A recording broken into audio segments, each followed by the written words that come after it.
Welcome to another Catching Up with Greg Burke. We'll work on a little title for that later, but always good to catch up with the longtime director of athletics here at Northwestern State. And Greg, it's such a busy time, and it has been busy really since before the start of the year, the LHSA Prep Classic. So many good things said about the job done here at Northwestern State. We want to thank Eddie Bonine certainly for the opportunity to host that, but from your standpoint, what a whirlwind of really 19 to 22 days that was. Right, you used the word opportunity, and it was really an opportunity and a service at the same time, really. I mean, it was a great opportunity for our campus and our community. We all know what we have, but I think those 18 schools and their teams and their fans came in here, and it's like, wow, look at this stadium, look at the lights downtown, look at this great community. And it was a service. Look, with COVID and everything related to that, they needed a place to give those young men an opportunity to play for a state championship. The weather cooperated, the economic impact was tremendous, $8.2 million over about a 4 to 5 day period, and overall, just a great experience for everybody. And I'm remiss if I don't offer that just so many people, and I'm not going to start naming them because I'll forget somebody, but for something like this to happen, as you said, in about an 18-day period when we finally got the official notice, for it to happen like it did, a lot of people had a lot to do with this. So we appreciate those people. We have appreciated them. The LHSAA has appreciated them. They know who they are. The value stretches long past that $8.2 million, not just for us, but Brad Laird standing a few feet away, discussing things that are going on. And we saw a couple of guys in this signing class. Wednesday was National Signing Day. A couple of those guys who played right here, probably some guys that walked into this end zone, at least one of them ends up coming here. And again, that's the sort of value that's it's not really a hard dollar measurable impact, but it's some soft dollar impact. Absolutely. I mean, I think 4 of them, to be exact. I think there were 4 of them that he said signed with us because of the Prep Classic. And so there's that kind of value. There is the hard dollar value. The athletic department generated some money from the ticket revenue. The Demons Unlimited Foundation was able to generate some money, and we were able to dedicate, speaking of Coach Laird, to help with some locker room updates, which the guys were really excited about. Great reveal video there.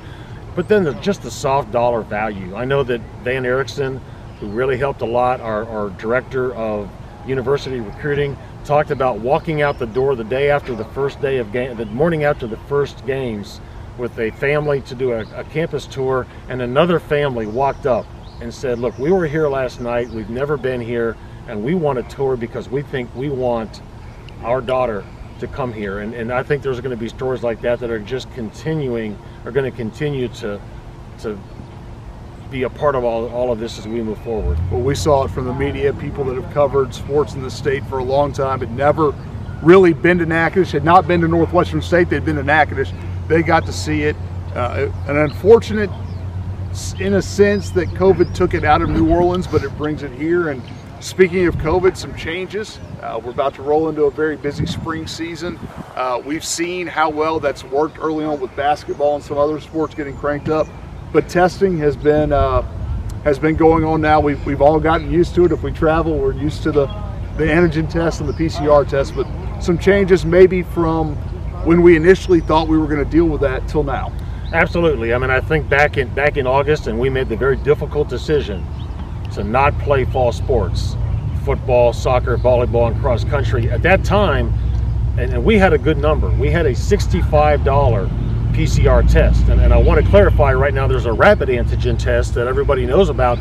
That at the time was not acceptable under NCAA guidelines by the Sports Science Institute. So the best we could get was a $65 test. And you start doing some really fast math on testing approximately 300 people a week, 300 student athletes, coaches, and trainers a week. And it just wasn't something that was very feasible for us to do. And you fast forward to November, and we've got a president in Chris Maggio who is all over this campus supporting every aspect of it, including athletics, as a former athlete. And we were able to get from the Louisiana Department of Health some rapid antigen tests, which at that point had become legit. If you did the rapid antigen test a few times a week, it was going to work. And so at that point, it became a non-cost to our department. had a really good, I guess, pilot with it when basketball season started, and then we rolled into January and everybody else came back after Christmas break. We tested every one of our student athletes before they could practice or go to their locker room or anything. The results were great. So proud of those young people for being disciplined when they were home over the holidays. And now it's not costing us. And so the question would be, well, why not in the fall and you're doing it in the spring? And cost and efficiency are both answers to that question. We saw that if you traveled or if you kept up with the Demon basketball team, and but we turned the December to Remember or the trip across America, going to Spokane, Washington, and doing all that. Everybody tested throughout that trip, tested negative. Tremendous accomplishment by those guys, by Coach McCarthy and his staff, to be able to play those games, to draw that attention to Northwestern State. We'll turn the page now. We'll take a focus more into the future. We just talked about the past with the Prep Classic, basketball getting started. Now we're rolling into what is by far the busiest, most jam-packed season Northwestern State athletics has ever seen. There's going to be a time, Greg, where every one of the programs you oversee and this department sponsors is in action. What a time to be alive. Well, I will say this, and once again, I will credit our staff, especially our athletic staff, you among that group, for the effort you put into the Prep Classic. Now that same staff is going to have to work close to 100 athletic events over about a 4-month period, about 120 days. But you know what? I couldn't ask for a better staff to be able to handle that and facilitate that. For our fans, it's going to be fantastic. And I think just if you think about our home opener in volleyball, a non-conference match against Louisiana Tech, had 250 to 300 people there. And I really think that just sent a message that people are anxious and eager to come and watch our sports teams play. So there's going to come a time when there's going to be a real crossover with basketball still going on, the football, volleyball, and soccer. Fall sports now in the spring will be rolling, and then, oh, by the way, here comes spring sports at the same time. But it's going to be a lot of fun, and like you said, a time like never before. Well, you got the all-in ticket you can go buy. You can check that out on nsudemons.com. Some different looks. We've seen it with basketball. We saw it with the Prep Classic here in terms of wearing masks, social distancing, helping try to stop COVID-19. So maybe when the fall rolls around, we can fill Turpin again, or we can fill Prather Coliseum next year. We can fill the Bistro. We can fill Lady Demon Diamond. But as we take an outlook, let's move away from the virus. Just a lot to be excited about with these spring sports. Absolutely. And I mean, as we roll into the fall spring sports, I guess you would say it, I'm just really excited. I cannot wait to get to Beaumont on February 20th to watch our football team open up down there. Of course, our still very young soccer team, having played for the conference championship in 2019, and off to a good start as well. Our volleyball team, very young, a lot of new faces. I had to get the phone out, but the first match to try to make sure I knew who was who. So I mean, I think they're all going to do really well. And then you get into the spring, and I mean, if you think about last spring, we were off to a great start in every one of our spring sports. I'm talking about championship level starts, and I feel the same way about baseball, softball, tennis, and indoor track as well. So I think it's going to be really exciting, and I really feel like we have a chance to hold up some trophies this spring. And I think that obviously is what the players and the student athletes and the coaches work hard to do. Doesn't always work out, but I think we're positioned, and I think our fans are really going to enjoy that. Jasmine Steels, the still defending from way back in March of, let's see how far we go back, later. March 2019, the still defending national indoor long jump champion. And what a perfect way to segue as we talk about National Girls and Women in Sports Day, which happened less than 24 hours, or I guess now 48 hours after we shot this video.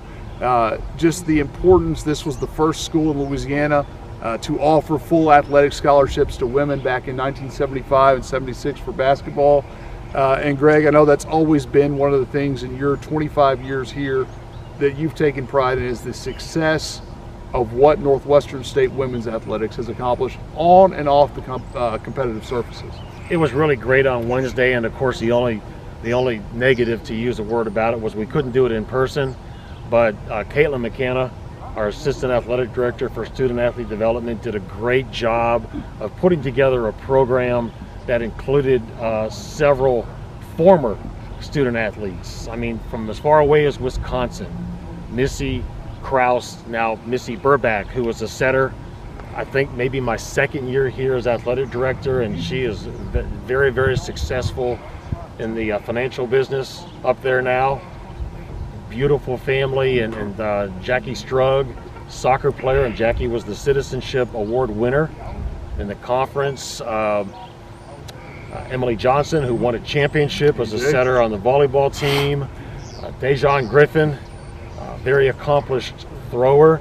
And then last but not least, not a hometown girl, but she married a hometown guy.